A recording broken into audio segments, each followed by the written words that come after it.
Hello again, everybody. It's Comic Book Hangover. It's Thursday, and it's time to do a weekly haul video. But before I do that, thank you, everybody, for your congratulations on my wedding, getting married last. I've been married for just over a week now. It's a week ago this past Sunday.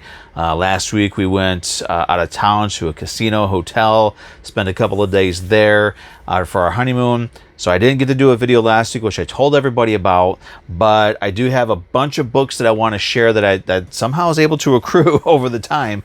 Books that I picked up last week, books I picked up this week, also some books I picked up while we were out of town, because every time we go out of town, no matter where we go, the first thing I want to look for is a comic book store. I don't know why, but I always got to have a comic book store. I got to know where those are at. So I did find a comic book store. I found some books there that I was really interested in.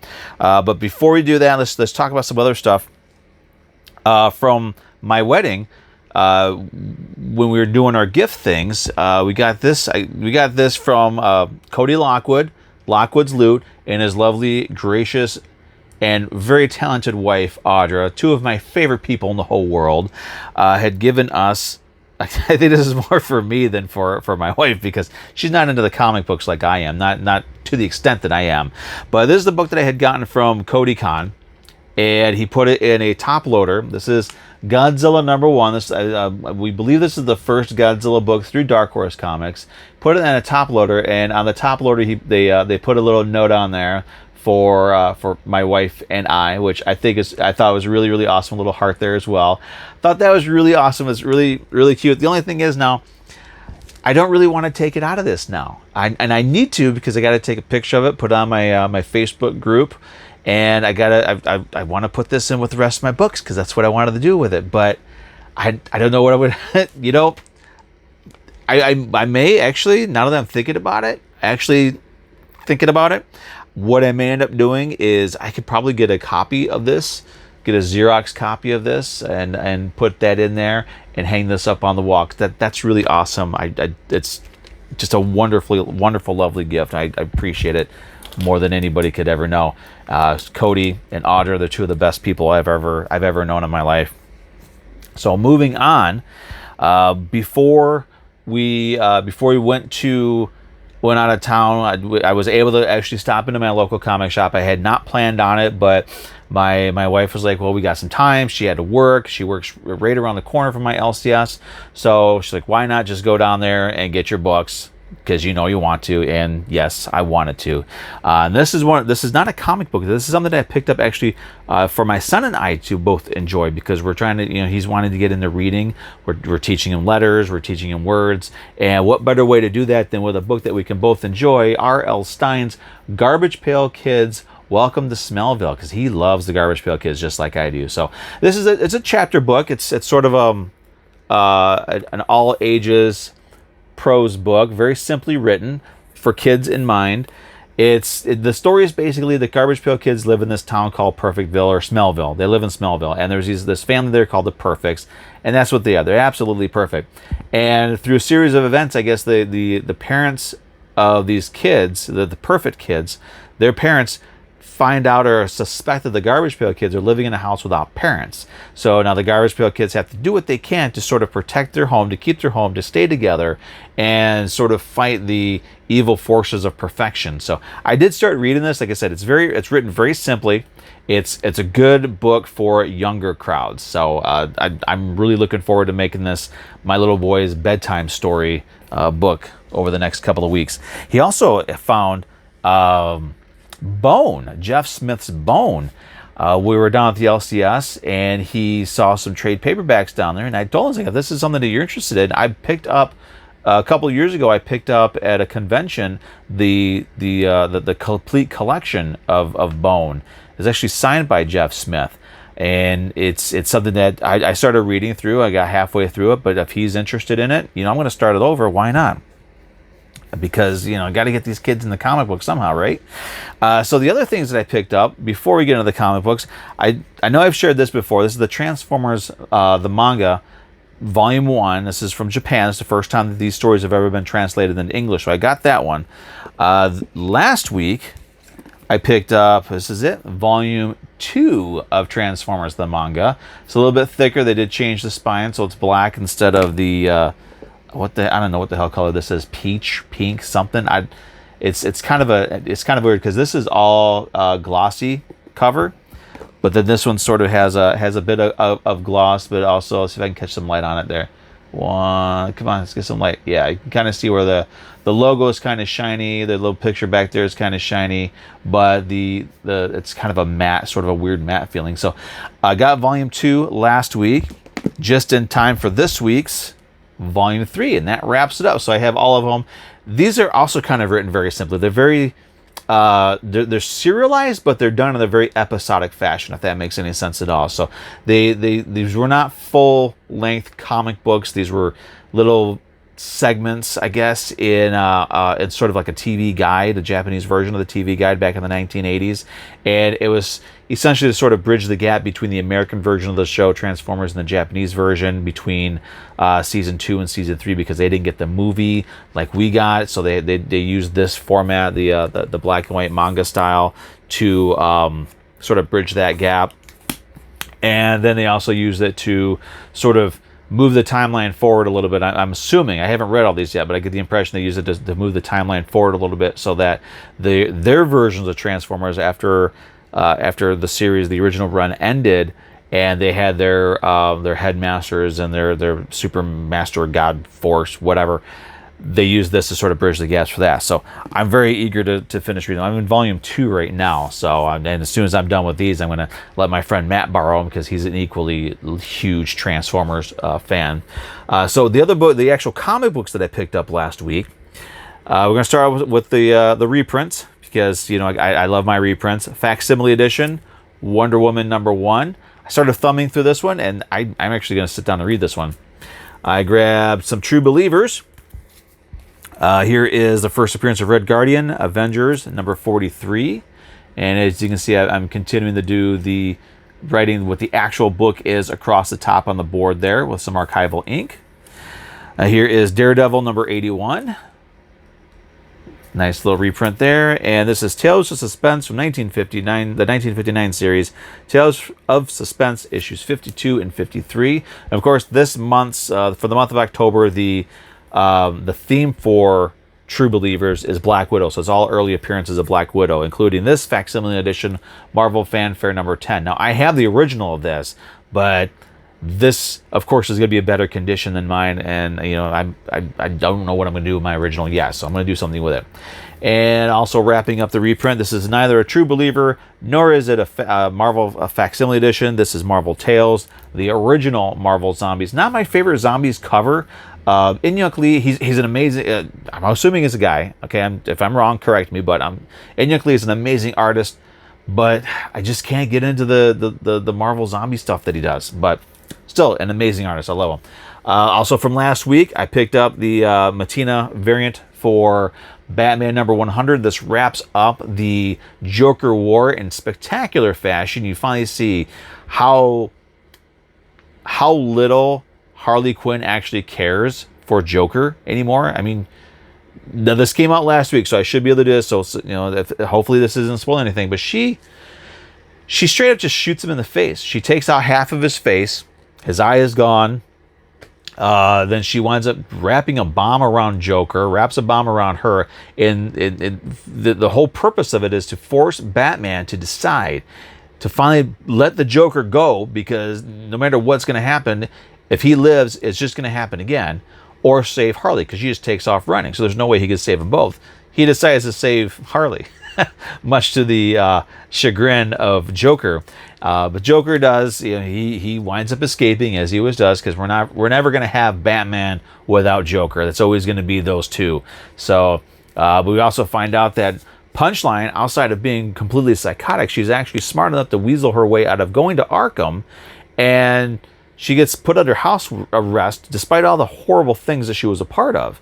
So she's going to be a force to be reckoned with. I'm looking forward to her little one-shot. I think it's a one-shot. It might be a miniseries, but I'm going to grab it. I still love some Punchline, and I really hope they don't overexpose the character like they did with Harley Quinn. My LCS is also, they're going to be getting some variant covers, so I've already put my name on the list for those variant covers. There's 3 of them, and I'm looking forward to it. So moving on, Oh, you know what? Actually, I'll talk about this later.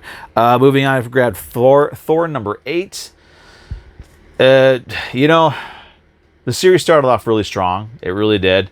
But it's losing steam very fast. So we're going to see what happens over the next couple of issues. But it really is nothing really big for me. Nothing really interested in me as far as what happened in this. It was just, you know, this dude got Mjolnir, became sort of a Thor, and I don't know, flew around, did some stuff. But it really, the series is really starting to fall apart. So I may actually end up dropping that soon. There's very little reason for me to continue buying it. So we get to issue 10, see where it goes from there. Moving on, Deceased Dead Planet number 4.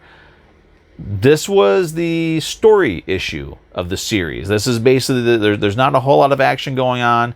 They go to Apocalypse, or no, they go to is it New Genesis? I'm not too familiar with DC stuff, but they go to New Genesis. I believe it's New Genesis, where the new gods are, Orion and those guys, and it's the sort of the sister planet of Apocalypse, and the cure to this whole nonsense rests on that planet somewhere. But series of events happen. We find out that Darkseid isn't as dead as we thought he was, and he's huge, and he's pissed, and he's destroying stuff.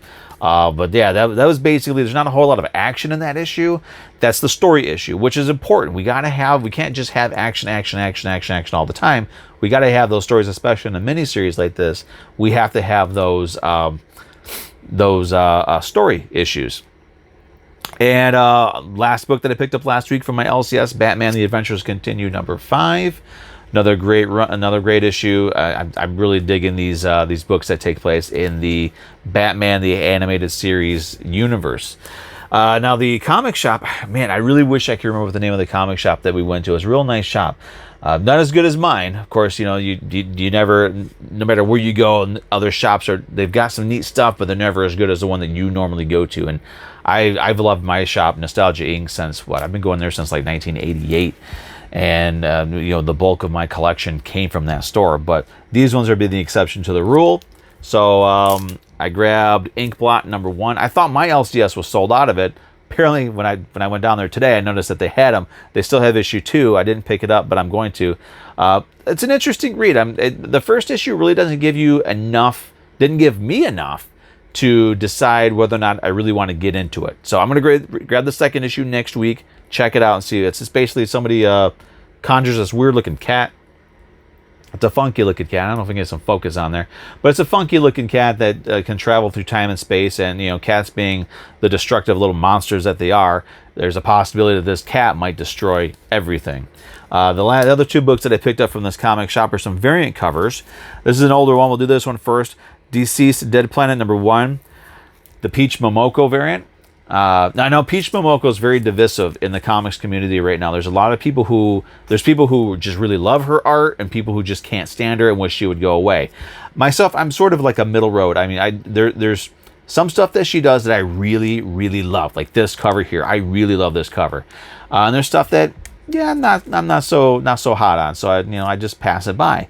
In my opinion, she does great good and not as good as she could. But when she does great, I mean, she knocks it out of the park. I absolutely love this cover. So I was glad I was able to get this one. But my LCS had it, but I made that mistake that we all make, that we've all made before, where we just, let me think about buying this book, and next week I'll pick it up. You leave it on the rack, you come back next week, book is gone. The other one, this is a more recent one. Amazing Spider-Man number 850. This is the one variant that my LCS probably sold out of before I got down there, but this is the one I wanted, the Bruce Timm variant, because it's Bruce Timm, and even though it's Mary Jane, I still love me some Bruce Timm art. So that's what I grabbed last week and on my honeymoon, because when you're on your honeymoon, the one thing you want to do is get comic books. Am I right? So this week I grabbed, let's see here. Here's some from, these are ones that actually came out last week that I just picked up this week. The Batman number 100 standard cover, because that's awesome. Now, the other story in this one had numerous stories after Joker War was wrapped up. One of them was with that clown hunter character, We find out who he is. Batman knows who he is, knows what his methods are, doesn't agree with his methods, and wants him to do what he does in a different way, but isn't willing to take him in or take him down because his community in the Narrows is behind him and loves him and supports him. So he's sort of their beacon of hope. He's sort of their Batman, and he doesn't want to take that away from those people. So he's basically straighten up and we'll leave you be, but you keep acting up, you keep killing people, and I'm going to come down and take you out. So because that's how Batman is. This other one that came out last week that I just picked up this week is not a book that I read. I've never read a single issue of it, but sometimes there's a cover that comes out that you simply cannot resist, and this is one of them. Marauders number 13, the horror variant, Hell's Storm cover. I love that. I even love how they even reused the old Hellstorm cover, logo rather. And I know Hellstorm's got a series coming out. They're actually calling it Hellstrom. I don't like that. I don't understand that. But it'll always be a Hellstorm for me. It's a much better name, I think, than Hellstrom. But this cover is awesome. It's Evil Storm. I mean, that's just a really hot cover, and so I had to grab it. So this week's new books that came out this week, starting with some True Believers, some more Black Widow True Believers, Amazing Adventures number 1 and 2. I love those old school covers there. And Amazing Spider-Man number 86. Another cover that I've always really liked that cover. I don't know why. And so the new books that I grabbed this week, we've got Marvel Zombies Resurrection number 3. We'll be talking about these ones next week. And Dynamite number 1. Now, Dynamite Comics, I don't read their books. I'm not really too big on their stuff. Once in a while, I'll grab some of the Mars Attack stuff that they do. But this is an event. It pulls together some of the different franchises that they publish. But the only reason why I picked this one up is because, and again, when she does something great, I absolutely love it, and I gotta grab it. And this is one of those, the Peach Momoko Vampirella variant. I mean, that is, in my opinion, this is absolutely gorgeous. Now, I did read the book, and we'll talk about it, I guess, next week. So that's it. This is probably one of the longest videos I've done in a while, so I do appreciate you sticking around to the end. Thanks for watching. Thanks again for all the well wishes and the congratulations for my marriage, my wedding. It's been over a week, and I don't know, everything's still kind of the same, I don't know. So that's it. That's all I got this week. I'm hoping that this year, for October, that I could talk about some of the horror comics, maybe just like show you some covers or whatever. I don't know what I'm going to do exactly, but I want to do something like that. I need to get some more videos on here for you guys to watch, because I do appreciate all the support, the views that I get, the thumbs up that I get, the comments that I get. Rare though they may be for the comments, but I do appreciate every little bit that I get. So thanks again for watching. If you haven't subscribed and you like what I do here, please go ahead and subscribe. Hit that like button. Go ahead and comment down below. Let me know what you got. Let me know what you think about some Peach Momoko stuff. Whatever you want to talk about. Let's talk about it. Share the video if you like. And that's it. That's all I got. So, oh, yeah, I know on my last video I mentioned my big Lockwoods loot haul. I was not able to get that this week, but seeing as how this is a small week for me, so I'm not going to have a whole lot of books to talk about next week, most likely. So I want to have that haul for next week's video. So we're going to go through all these books that I picked up from Lockwoods Loot. So, again, thanks again for watching. This is it. Subscribe, like, share the video, comment down below, and we'll see you next Thursday. Have a good weekend, everybody.